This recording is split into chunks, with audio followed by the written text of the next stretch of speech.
Hello friends, मैं अनुश्री एक बार फिर से आप सभी का जोरदार स्वागत करती हूँ आपके अपने YouTube channel stock in future पे। बजट 2025 जिसका हम सभी को बेसब्री से इंतजार था वो आ चुका है। जी हाँ, आज सुबह 11 बजे हमारी वित्त मंत्री जी ने भाजपा सरकार के तीसरे सत्र का बजट पेश कर दिया है। तो आइए आज इस वीडियो में हम जानेंगे क्या है इस बजट की खास बातें और इसके प्रति मार्केट का क्या रवैया है, साथ ही भारत की इकोनॉमी के लिए ये बजट क्या इम्पैक्ट करता है और सबसे इम्पोर्टेंट कि किन सेक्टर्स पे फोकस किया जा सकता है अहेड ऑफ बजट। तो चलिए शुरू करते हैं एक बेहतरीन अनाउंसमेंट के साथ जो आज वित्त मंत्री जी ने आम जनता को तोहफे के रूप में दिया है, और ये तोहफा है इनकम टैक्स में छूट। जी हाँ, न्यू टैक्स रिजीम आ चुकी है और इसके अकॉर्डिंग अगर आप 12 लाख तक की इनकम जनरेट कर सकते हैं तो आपको कोई भी टैक्स नहीं देना होगा। यानी कि जो लोग भी 12 लाख रुपए तक की इनकम पाते हैं वो जीरो टैक्स के लिए लायबल होंगे, और ये आम जनता के लिए किसी खुशखबरी से कम नहीं है क्योंकि इससे उन्हें काफी राहत मिलेगी। आइए एक नजर डालते हैं न्यू टैक्स रिजीम पर। 4 लाख तक की इनकम पे कोई भी टैक्स नहीं होगा। 4 लाख से 8 लाख तक की इनकम पर 5% टैक्स, 8 से 12 लाख तक की इनकम पे 12% टैक्स, 12 से 16 लाख वाली स्लैब के लिए 15% टैक्स, 16 to 20 लाख स्लैब के लिए 20% टैक्स, 20 to 24 लाख के लिए 25% और 25% से ऊपर जिनका भी है स्लैब उन्हें 30% तक का टैक्स देना होगा। तो नो डाउट ये जो न्यू टैक्स रिजीम का तोहफा वित्त मंत्री जी ने आम जनता को दिया है इससे वे काफी खुश हैं, क्योंकि उन्हें जो टैक्स की लायबिलिटी है उससे काफी ज्यादा राहत मिलने वाली है, और इसके साथ ही जो भारत की इकोनॉमी है वो भी अच्छे से बूस्ट होगी, जो इस समय बहुत ज्यादा रिक्वायर्ड भी है। दूसरे अनाउंसमेंट की अगर हम बात करें तो इन्होंने एमएसएमई और स्टार्टअप्स पे काफी ज्यादा फोकस किया है। 10,000 करोड़ का फंड ऑफ फंड्स का एलोकेट किया है इन्होंने एमएसएमई स्टार्टअप्स के लिए। इसके साथ ही ये वुमेन एम्पावरमेंट को भी काफी ज्यादा फोकस कर रहे हैं। एमएसएमई का क्रेडिट गारंटी कवर को 10 करोड़ से बढ़ाकर के 20 करोड़ कर दिया गया है। इसके अलावा माइक्रो एसएमईज को 5 लाख तक की लिमिट वाले कस्टमाइज क्रेडिट कार्ड्स भी मिलेंगे। मैन्युफैक्चरिंग और एम्प्लॉयमेंट ग्रोथ की बात करें तो इस पर भी वित्त मंत्री जी ने ये अनाउंस किया है कि 4 लाख करोड़ तक का इन्वेस्टमेंट होगा फुटवेयर एंड लेदर सेक्टर में, जो 22 लाख नए एम्प्लॉयमेंट्स को जनरेट करेगा। इसके साथ ही इंडिया को टॉय मैन्युफैक्चरिंग हब बनाने के लिए भी नई स्कीम लॉन्च हो रही है। तो ये जो मैन्युफैक्चरिंग को लेकर के और ग्रोथ को लेकर के इनका ये अनाउंसमेंट है, ये काफी अच्छा साबित हो सकता है, क्योंकि एज वी ऑल नो कि हमारे भारत की पॉपुलेशन बहुत ज्यादा है और उसके साथ ही साथ अनएम्प्लॉयमेंट भी बहुत ज्यादा है। तो अगर ये मैन्युफैक्चरिंग को प्रमोट करते हैं और जैसा कि इसमें आपने सुना कि 22 लाख नए जॉब्स आएंगे तो लोगों को रोजगार के नए अवसर मिलेंगे और अनएम्प्लॉयमेंट को कम किया जा सकता है। और साथ ही अगर हम मैन्युफैक्चरिंग ज्यादा से ज्यादा करेंगे तो हमारा जो इंपोर्ट है वो भी कम किया जा सकेगा। इंफ्रास्ट्रक्चर और एनर्जी सेक्टर पर भी अनाउंसमेंट आती हुई दिखी है, जिसके तहत स्टेट्स को कैपिटल प्रोजेक्ट्स करने के लिए 1.5 लाख करोड़ तक का लोन दिया जाएगा, वो भी इंटरेस्ट फ्री। तो ये काफी एक अच्छा स्टेप है जिससे आपका इंफ्रास्ट्रक्चर मजबूत होगा। क्लीन एनर्जी और ग्रीन एनर्जी पर भी फोकस किया है, और क्लीन एनर्जी फ्यूचर के लिए साल 2047 तक 100 गीगावाट की न्यूक्लियर एनर्जी का टारगेट दिया गया है। उड़ान स्कीम के तहत 120 नए फ्लाइट रूट्स भी बनाए जाएंगे। बात करें अगर एजुकेशन, हेल्थ केयर और इनोवेशन सेक्टर की, तो उसके लिए भी इन्होंने 50,000 अटल टिंकरिंग लैब्स को बनाने की घोषणा करी है, जो स्टूडेंट्स को नए इनोवेशंस करने के लिए बूस्ट करेगी। और साथ ही एजुकेशन लोन पे लगने वाले टीसीएस को भी इन्होंने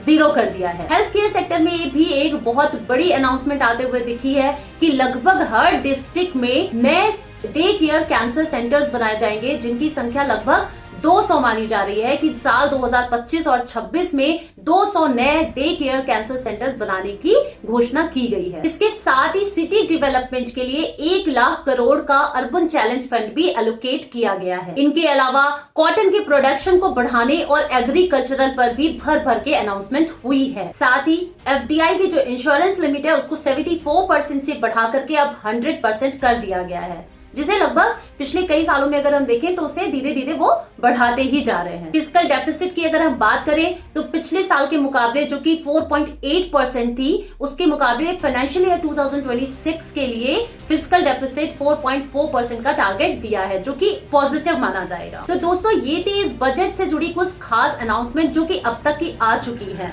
अभी कुछ और भी बहुत सारी बातें हैं, बट मैंने कुछ मेजर पॉइंट्स आपसे डिस्कस किए हैं। अब बात करते हैं भारतीय बाजार को ये बजट कैसा लग रहा है, क्या रिएक्शन आ रहा है बाजार में। तो आपने देखा होगा अगर, तो आज ओपनिंग तो बहुत शानदार हुई थी। इनफैक्ट मार्केट लगभग हाई लगाया था 23,632 का, लेकिन जैसे ही ये फिस्कल डेफिसिट को लेकर के अनाउंसमेंट आती है वैसे ही मार्केट में एक शार्प फॉल देखने को मिला है और ये 23,400 से भी नीचे चला जाता है और काफी सेलिंग प्रेशर भी आता है। इट्स नॉट कि केवल यही रीजन है कि फिस्कल डेफिसिट, क्योंकि ये तो एक तरह से पॉजिटिव है। डेफिसिट को कम होना ये हमारी इकोनॉमी के लिए एक पॉजिटिव चीज है, क्योंकि इससे हमारी जो देश की जो लोन की डिपेंडेंसी है ना वो कम होती है, तो ये पॉजिटिव माना जाएगा। बट इसी के बाद मार्केट गिरना शुरू हुआ था। मेरे हिसाब से कुछ चीजें हैं जो काफी पॉजिटिव हुई हैं बजट में, लेकिन कुछ ऐसी भी चीजें हैं जो एक्सपेक्टेड थी और नहीं हुई है। जैसा कि सबसे बड़ा चीज मैं आपको बताऊं, रेलवे स्टॉक्स। आपने ध्यान दिया होगा पिछले 3-4 सेशन से रेलवे स्टॉक्स भर भर के भाग रहे थे, बहुत छलांग मारी है इन्होंने, क्योंकि एक्सपेक्टेड था कि शायद रेलवे से रिलेटेड कुछ ना कुछ अनाउंसमेंट तो आएगी ही, कुछ रेलवे में डेवलपमेंट को लेकर के कुछ उसका केपेक्स बढ़ाया जाएगा, बट ऐसा कुछ बजट में देखने को नहीं मिला। क्योंकि रेलवे से रिलेटेड कोई भी अनाउंसमेंट नहीं आई, तो आप देख सकते हैं कि आज रेलवे स्टॉक जितनी तेजी से पिछले दिनों भागे थे उतनी ही तेजी से काफी सेलिंग प्रेशर देखने को मिला और गिरावट दिखाई है। इसके अलावा ग्रोथ फैक्टर भी कम देखने को मिला है। तो ये कुछ एक आध बातें हैं जो नेगेटिव है मार्केट के लिए, बट मेन रिएक्शन जो देखने को मिलेगा वो हमें मंडे को मिलेगा। कि क्या मंडे की जो बाजार खुलेगा ना, उसको देख करके हमें तब पता चलेगा कि एक्चुअली मार्केट ने इस बजट को कैसे लिया है। क्योंकि अभी तो इस बजट में जो भी बातें कही है ना, मार्केट धीरे धीरे उन्हें समझता है और उसके बाद उन पर रिएक्ट करता है। तो मेरा यही कहना है कि मंडे तक वेट करिए, उसके बाद क्लियर होगा कि मार्केट को ये बजट कैसा लगा है। अब बात करते हैं कि ये बजट हमारी इकोनॉमी के लिए कैसा है। तो दोस्तों पहले भी मैंने आपको बताया था कि जो हमारा जीडीपी है वो पहले से कम हो चुका है, तो हमारी इकोनॉमी स्लो डाउन हो रही है, तो इससे एक बूस्ट की जरूरत है। और मैंने आपसे कहा भी था ये बजट मेक और ब्रेक बजट होगा। कोई बहुत बड़ा ऐसा मेकिंग बजट तो नहीं आया है, लेकिन फिर भी जैसा भी आया है इसको मैं न्यूट्रल मानूंगी कि it's not very bad not very good. तो ये एक न्यूट्रल बजट है। और क्योंकि इस बजट में जो टैक्स में रिलैक्सेशन दिया गया है, नई टैक्स रिजीम आई है ना, ये काफी पॉजिटिव है। क्योंकि इससे क्या होगा ना, गवर्नमेंट को जरूर थोड़ा सा कम टैक्स मिलेगा, लेकिन लोगों की सेविंग्स बढ़ेंगी और लोगों की पॉकेट में अगर पैसा होगा तो वो उसे खर्च करेंगे अलग अलग जगह, अलग अलग सेक्टर्स में, अलग अलग तरीके से। तो उससे क्या होता है ना, लिक्विडिटी बढ़ती है, और जब भी लिक्विडिटी बढ़ती है तो हमारी इकोनॉमी बूस्ट होती है। तो ये एक तरह से देखा जाए हमारी इकोनॉमी के लिए काफी पॉजिटिव है। दूसरा जो इनका फोकस है थोड़ा बहुत मैन्युफैक्चरिंग पे या जॉब जनरेट करने पे। अब ये कितना आगे अमल में लाया जाएगा ये तो आने वाला वक्त ही बताएगा, लेकिन अगर ऐसा होता है कि नई जॉब जनरेट होती है, अनएम्प्लॉयमेंट रेट थोड़ी सी डाउन आती है और मैन्युफैक्चरिंग को ज्यादा से ज्यादा किया जा सकेगा, तो ये भी हमारी इकोनॉमी के लिए एक काफी अच्छा सिंबल है। साथ ही इन्होंने जो टेक्सटाइल के प्रोडक्शन को बढ़ाने के लिए, या कह सकते हैं कॉटन के प्रोडक्शन को बढ़ाने की बात कही है, तो उसमें भी ज्यादा से ज्यादा एक्सपोर्ट करने की बात करी है। तो ये सारे जो पॉइंट्स है ना, ये कहीं ना कहीं हमारी इकोनॉमी के लिए पॉजिटिव माने जाएंगे। हालांकि कुछ ऐसी भी चीजें हैं जो एक्सपेक्टेड थी और नहीं हुई है, लेकिन ओवरऑल ये बजट बुरा नहीं है, बहुत अच्छा भी नहीं है, लेकिन न्यूट्रल बजट माना जाए। अब आते हैं सबसे इम्पोर्टेंट पॉइंट कि इस बजट के चलते हमें किन किन सेक्टर्स पर फोकस करना चाहिए, कौन से सेक्टर्स हैं जिनमें एक अच्छा मूव देखने को मिल सकता है। तो जैसा कि मैंने बताया कि एक अनाउंसमेंट उड़ान स्कीम को भी लेकर के हुई है कि उसे और ज्यादा बढ़ाया जाएगा, जिसके तहत अगले 10 सालों में 4 करोड़ अतिरिक्त पैसेंजर ट्रैवल कर पाएंगे। तो जाहिर है जो ट्रैवल से रिलेटेड कंपनीज होंगी या टिकट बुकिंग से रिलेटेड कंपनीज होंगी उन्हें फायदा होगा। मैं कुछ नाम आपको बताऊंगी इससे रिलेटेड। तो उड़ान स्कीम के तहत Indigo, spice jet, GMR airport, ये स्टॉक्स तो फोकस में आते हुए दिखे ही है। इसके साथ ही साथ जो एयर टिकट बुक करने वाली कंपनीज हैं जैसे इजी ट्रिप प्लानर, ये भी लाइमलाइट में आते हुए दिखाई दे रहे हैं, तो इन पर आप फोकस कर सकते हैं। रिन्यूएबल एनर्जी और ग्रीन एनर्जी से रिलेटेड अनाउंसमेंट की अगर हम बात करें, जहां पर मैन्युफैक्चरिंग पर ज्यादा फोकस है, और इसमें ये सोलर पीवी सेल्स की manufacturing, wind turbine generators, electrolysers and grid scale batteries को मैन्युफैक्चर करेंगे, जिससे आपका जो ईवी व्हीकल्स हैं उन्हें भी एक बूस्ट मिलेगा। So ahead of this, Suzlon, Vari Energies, Acme Solar and few battery stocks like Amara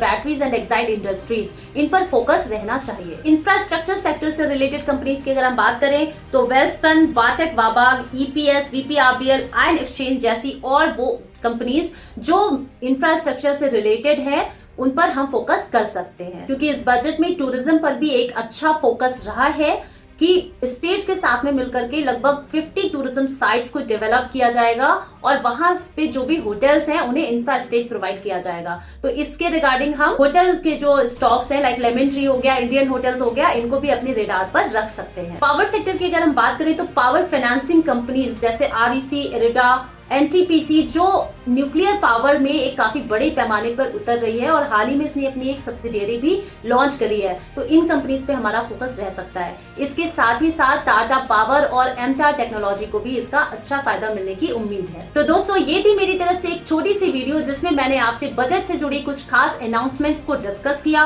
और साथ ही सेक्टर स्पेसिफिक स्टॉक्स भी डिस्कस किए। आई होप कि आपको ये वीडियो पसंद आई होगी और अगर ऐसा है तो प्लीज वीडियो को लाइक करना मत भूलिएगा और अगर अभी तक आपने चैनल को सब्सक्राइब नहीं किया है तो जरूर सब्सक्राइब कर लीजिए ताकि टाइम टू टाइम नोटिफिकेशंस आपको मिलते रहे। मिलते हैं मेरी नेक्स्ट वीडियो में एक नए अपडेट के साथ में। Thank you so much.